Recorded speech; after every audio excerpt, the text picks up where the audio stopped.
Hello दोस्तों, स्वागत है आपका आपके अपने चैनल टारगेट 360 विद आशीष में।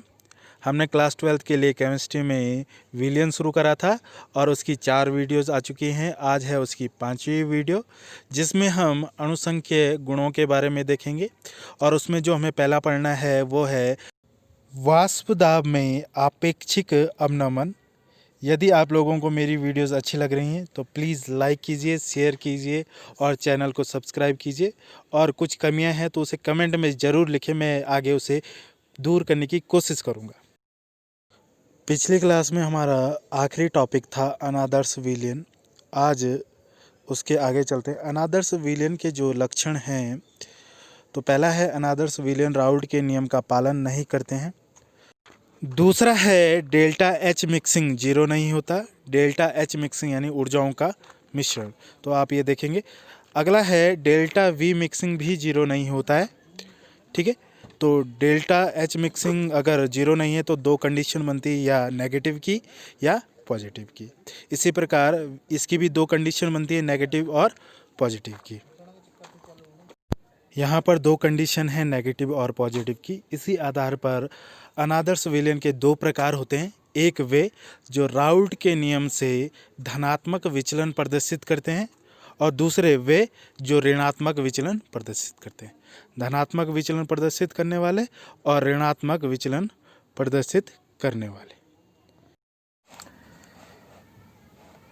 ठीक है, तो वे विलयन जो राउल्ट के नियम से धनात्मक विचलन प्रदर्शित करते हैं। ठीक है, वे विलयन जो राउल्ट के नियम से धनात्मक विचलन प्रदर्शित करते हैं, उसमें जो पहला पॉइंट है हमारे पास, इसमें विलयन का वाष्प दाब शुद्ध पदार्थों के वाष्प दाब से अधिक होता है। यहाँ पे देखेंगे तो ये विलयन का वाष्प दाब हमने P माना, ये विलायक का और ये विलेय का, इन दोनों का योग से ज्यादा विलयन का हो जाता है।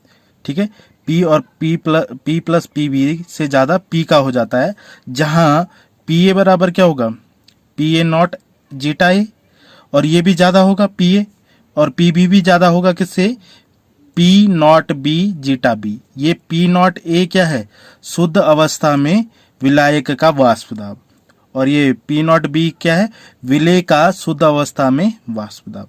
तो ये चीजें भी क्या है, ज्यादा है, यानी प्लस में है। डेल्टा एच मिक्सिंग प्लस धनात्मक, डेल्टा वी मिक्सिंग ये भी धनात्मक। ठीक है, ये डेल्टा एच मिक्सिंग और डेल्टा वी मिक्सिंग क्या होता है मैंने पिछली वीडियो में बताया है, आप लोग वह वहां जाकर देख सकते हैं। ठीक है, अब इसको थोड़ा ग्राफ से देखेंगे। तो हमारे पास ये ग्राफ था, पिछली बार भी था, जिसे हम दाब और मोल प्रभाज के संबंध में दिखाते हैं। मोल प्रभाज यानी जीटा। यहाँ पे देखो जीटा ए बराबर 1 और जीटा यहाँ पे क्या है, जीटा ए बराबर 0, और यहाँ पे जीटा बी 0 और यहाँ पे जीटा बी क्या है 1। ठीक है, तो यहाँ पे अब हमने एक फॉर्मूला बताया था मैंने, जीटा ए प्लस जीटा बी बराबर 1 होता है। तो अगर ए 1 है तो बी 0 होगा, और बी 1 है तो ए 0 होगा। यहाँ पे जो दाब होता है हम उसे P नॉट ए कहते हैं, क्योंकि यहाँ पे सिर्फ क्या है, ए का मोल प्रभाज है, तो दाब भी किसका होगा, ए का। यहाँ पे क्या होगा, बी है तो दाब किसका होगा, बी का। ठीक है, अब ये धनात्मक विचलन प्रदर्शित कर रहा है, तो इसके लिए जो ग्राफ बनेगा वो इस प्रकार से बनेगा, क्योंकि धनात्मक दिखा रहा है ना। तो ये जो नीले रंग से जो मैं लिख रहा हूं, बना रहा हूं, ये हमारे धनात्मक विचलन प्रदर्शित करने वाले विलयनों के लिए ग्राफ है। तो इसमें हम यहाँ पे लिखेंगे PA प्लस PB।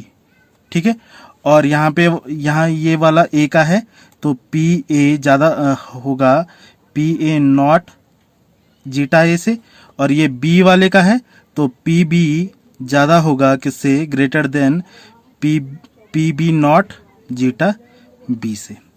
ठीक है, तो ये ग्राफ है धनात्मक विचलन प्रदर्शित करने वाले विलयन के लिए। ठीक है, आगे चलते हैं। अगला विलयन था हमारा, अगला प्रकार था अनादर्श विलयन का, वो है वे विलयन जो राउल्ट के नियम से ऋणात्मक विचलन प्रदर्शित करते हैं। ठीक है, राउल्ट के नियम से ऋणात्मक विचलन प्रदर्शित करते हैं। इसमें पहला पॉइंट लिखना है हमको, इन विलयनों में विलयन का वाष्प दाब राउल्ट के नियम से प्राप्त वाष्प दाब से कम होता है। ठीक है, राउल्ट के नियम से जो वाष्प दाब हमें मिलता है उससे कम होता है, वे विलेन राउल्ट के नियम से ऋणात्मक विचलन प्रदर्शित करते हैं। ठीक है, अब इसमें देखेंगे तो ये P छोटा होगा, कम होगा, किससे? जो राउल्ट के नियम से मिलता है हमें PA प्लस PB। ठीक है, और यहाँ पे PA भी कम होगा, किससे? राउल्ट के नियम से हम PA का कैसे लिखते हैं? ऐसे लिखते हैं ना, PA बराबर PA not A zeta A। तो ये बराबर होता था, अब क्या हो जाएगा? कम हो जाएगा। तो PA कम हो जाएगा, PB भी कम होगा इससे। यहाँ पर P not A P not B क्या है? शुद्ध अवस्था में वाष्प दाब। ठीक है, ये भी क्या होंगे? कम होंगे। अब यहाँ पे डेल्टा H मिक्सिंग धनात्मक में धनात्मक थी, तो यहाँ पे क्या हो जाएगी? ऋणात्मक।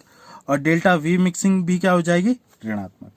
तो डेल्टा H मिक्सिंग ऋणात्मक, डेल्टा V मिक्सिंग ऋणात्मक, इसलिए इन विलयनों को राउल्ट के नियम से ऋणात्मक विचलन प्रदर्शित करने वाला विलयन कहा जाता है। ठीक है, इसको ग्राफ से समझेंगे तो जैसे मैंने बताया था zeta A plus zeta B बराबर 1 होता है। तो यहाँ पे देखो, अगर जीटा A 1 है तो ये 0 हो जाएगा, और जीटा B 1 है तो ये जीटा A क्या हो जाएगा? 0। ठीक है, अब यहाँ पे देखो जीटा B बराबर 1 है तो ये वाष्प दाब शुद्धावस्था में किसका होगा? B का, यानी P नॉट B। और यहाँ पे जीटा A 1 है तो ये वाष्प दाब किसका होगा? A का, तो P नॉट A।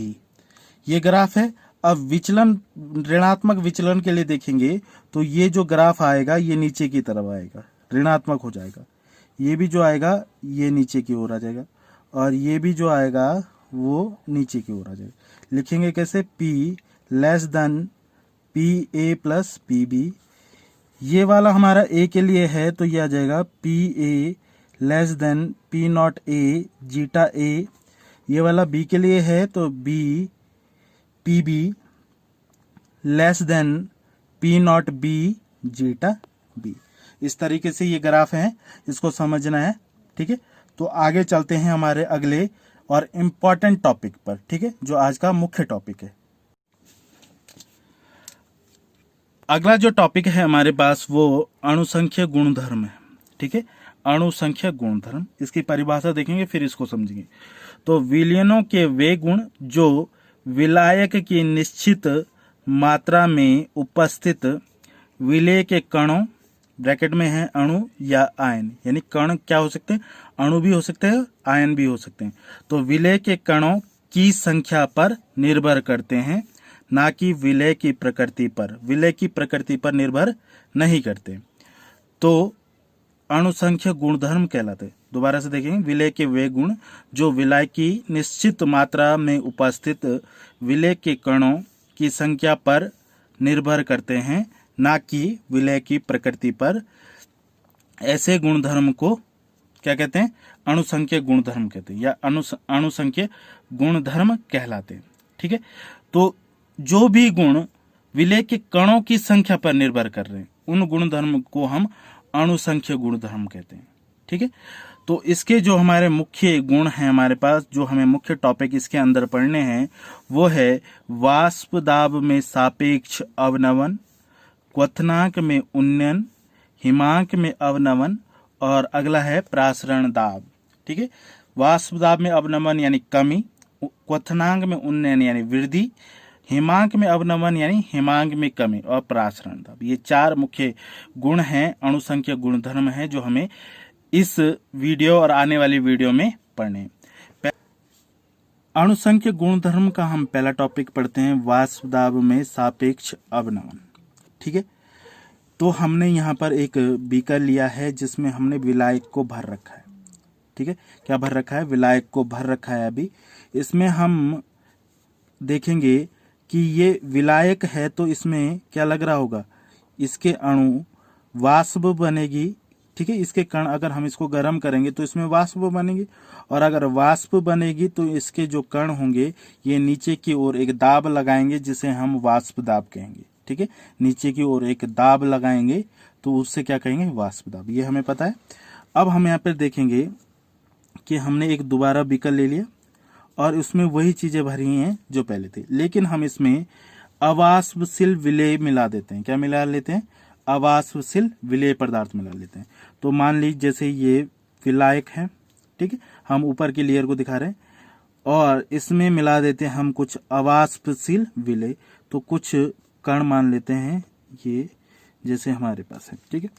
तो ये जो कण है हमारे पास, ये वाला, ये वाला, ये और ये अविलेय, सॉरी, अवाष्पशील विलेय है। तो यानी ये वाष्प नहीं बनाएगा, वाष्प नहीं बनाएगा तो ये वाष्प दाब नहीं लगाएगा। तो इन दोनों में अगर तुलना करें तो किसका वाष्प दाब ज्यादा होगा? ऊपर वाले का, ठीक है। और इसका क्या हो गया? कम। तो ये है हमारा विलयन बना। ऊपर वाला था विलायक, तो विलायक में वाष्प दाब ज्यादा था, विलयन में कम हो गया। इसी को कहते हैं वाष्प दाब में अवनमन, यानी वाष्प दाब में कमी होना, ठीक है। और यहाँ पे एक चीज नोट करने वाली चीज ये है कि जो अवाष्पशील पदार्थ होता है, विलेय भी हो सकता है, विलायक भी हो सकता है, लेकिन यहाँ पे हमने विलेय को लिया है। विलायक वाष्पशील है, ठीक है। विलायक क्या है? वाष्पशील पदार्थ है। कौन है? विलायक, ठीक है। तो यहाँ पे देखो, जो अवाष्पशील पदार्थ होता है उसका वाष्प दाब 0 होता है, अभी बताया, क्योंकि वाष्प नहीं बनाएगा तो वाष्प दाब कहाँ से आएगा? तो वाष्प दाब क्या होता है? 0, ठीक है। तो अब चलते हैं आगे, परिभाषा से समझेंगे, ठीक है। चलो, वाष्प दाब में सापेक्ष, या इसके लिए एक और वर्ड यूज करते हैं सापेक्ष के लिए, आपेक्षिक, ठीक है। तो वाष्प दाब में सापेक्ष या आपेक्षिक अवनमन। तो डेफिनेशन होगी, किसी वाष्पशील विलायक में एक अवाष्पशील विलेय मिलाने पर विलयन के वाष्प दाब में कमी हो जाती है, ठीक है। किसी वाष्पशील विलायक में एक अवाष्पशील विलेय मिलाने पर विलयन के वाष्प दाब में कमी हो जाती है, जिसे हम वाष्प दाब में सापेक्ष अवनमन कहा जाता है, जिसे वाष्प दाब में सापेक्ष अवनमन कहा जाता है या कहते हैं, ठीक है। अब आगे देखेंगे, यदि कोई विलयन वाष्पशील विलायक ए और अवाष्पशील विलेय बी से बना है और विलयन का वाष्प दाब P हो, तो P बराबर क्या हो जाएगा? PA प्लस PB, जहां PA है हमारा विलायक का वाष्प दाब और PB है हमारा विलेय का वाष्प दाब। तो हम यहाँ पे देखेंगे PA राउल्ट के नियम से क्या हो जाएगा? PA नॉट जीटा A, और मैंने बताया PB क्या हो जाएगा? 0, क्योंकि अवाष्पशील विलेय के लिए या अवाष्पशील पदार्थ के लिए जो वाष्प दाब होगा वो होगा 0। इस वैल्यू को यहाँ रखेंगे तो जो P बराबर आएगा हमारा, वो आएगा PA नॉट जीटा A, ठीक है। ये आ गया हमारा। अब हम क्या करेंगे कि इसको PA से डिवाइड दे देंगे, ठीक है। PA नॉट से डिवाइड दे देंगे इस चीज को, ठीक है। तो हम लिखेंगे, इस समीकरण को 1 कह लेंगे और लिखेंगे समीकरण 1 को PA नॉट से भाग देने पर, ठीक है। तो देखो यहां पर क्या हो जाएगा? P अपॉन PA नॉट, और PA नॉट से PA नॉट कट जाएगा, सॉरी PA नॉट, और यहाँ पे PA not A not zeta A, और हम भाग देंगे इसको PA नॉट से, तो ये कट जाएगा, क्या आ जाएगा हमारे पास? P अपॉन PA नॉट बराबर जीटा A, ठीक है। ये आ गया। अब यहाँ पे देखो, zeta A plus zeta B बराबर 1 होता है। जीटा क्या है? मोल प्रभाज, यानी विलायक का मोल प्रभाज प्लस विलेय का मोल प्रभाज 1 होता है, बताया। इस जीटा B को इधर लेके आएंगे तो 1 माइनस जीटा B हो जाएगा। तो अब ये जो हमारे पास आ रखा है, इसमें क्या करेंगे? जीटा A का मान रख लेंगे 1 माइनस जीटा B। अब देखो, ये माइनस का है तो इसे इस तरफ लेके जाएंगे, और ये प्लस का है, इसे इस तरफ लेके आएंगे, ठीक है। तो देखो क्या हो जाएगा? जीटा B बराबर 1 minus P upon PA not, और इसको जब हम सॉल्व करेंगे तो ये आ जाएगा हमारे पास जीटा B बराबर PA not minus PA not, ठीक है। इसकी मल्टीप्लाई यहाँ तो ये हो जाएगा P A not minus P और अपॉन में ये पी ए नॉट आ जाएगा। तो यही है हमारा वाष्प दाब में सापेक्ष अवनमन। तो इसको थोड़ा सा हम सही से लिखेंगे, ठीक है। तो यहाँ पे बता देता हूँ, नीचे जगह नहीं है। P A not minus P ये हमारा है वाष्प दाब में अवनमन, ठीक है, वाष्प दाब में अवनमन। और P A not minus P upon P A not बराबर होगा वाष्प दाब में सापेक्ष अवनमन,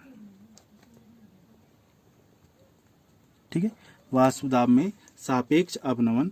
तो किसी भी विलयन का वाष्प दाब में सापेक्ष अवनमन उसके विलेय के मोल प्रभाज के समानुपाती होता है, उसके विलेय के मोल प्रभाज के समानुपाती। यहाँ पे देखेंगे नीचे, देखो किसी भी विलेय का जो वाष्प दाब में अवनमन है वो मोल प्रभाज के समानुपाती, यानी मोल प्रभाज के समानुपाती यानी उसके मोलों की संख्या पर निर्भर कर रहा है।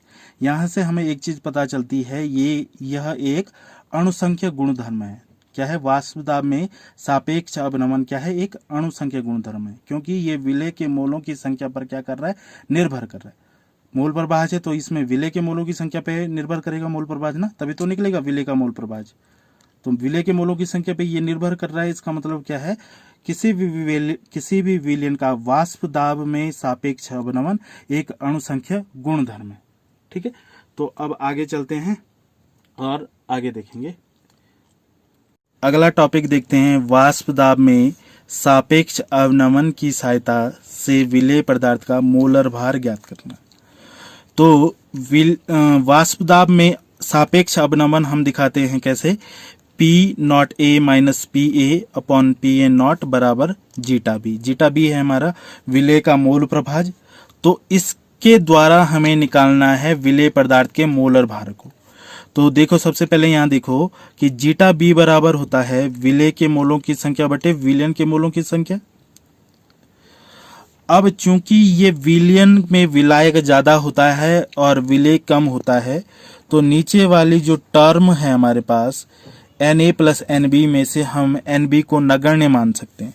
तो यहाँ पर हम जीटा बी बराबर लेंगे Nb अपॉन Na, ठीक है। क्या ले लेंगे? Nb upon Na। तो Nb यानी विलेय के मोलों की संख्या कैसे निकालेंगे? Nb upon Na। सॉरी, यहाँ पे थोड़ा सा मिस्टेक हो गया। Nb कैसे निकालेंगे? विलेय का दिया गया भार बटे मोलर भार, Bb लिखेंगे। और Na कैसे निकालेंगे? विलायक का दिया गया भार बटे विलायक का मोलर भार यानी Ma। दिया गया भार Wa और मोलर भार Ma। इस वैल्यू को हम यहाँ रखेंगे। तो देखो, P A not minus P A upon P A not, ऊपर आ जाएगा Wb अपॉन Mb, नीचे आ जाएगा Wa अपॉन Ma। तो ये वाला ऊपर चले जाएगा, Mb नीचे आ जाएगा। तो इसको ऐसे लिखेंगे Wb इंटू Ma, यहाँ पे A था, सॉरी, Ma, और ये Wa तो यही है और Mb नीचे आ जाएगा Mb। तो ये इस फॉर्मूले से हम विलेय का मोलर भार निकाल सकते हैं। मोलर भार है ना, विलेय का, विलायक का, किसी का भी निकाल सकते हैं, ठीक है। तो ये फॉर्मूला आ जाएगा हमारे पास विलेय के मोलर भार को ज्ञात करने के लिए, ठीक है। तो यहाँ पे कुछ चीजें वो लिखवा देता हूं मैं, जैसे Wb, तो ये है विलेय का दिया गया भार, विलेय का दिया गया भार। Wa क्या है? विलायक का दिया गया भार, यहाँ पे भी गया आना चाहिए था, दिया गया ना, ठीक है। Mb विलेय का मोलर भार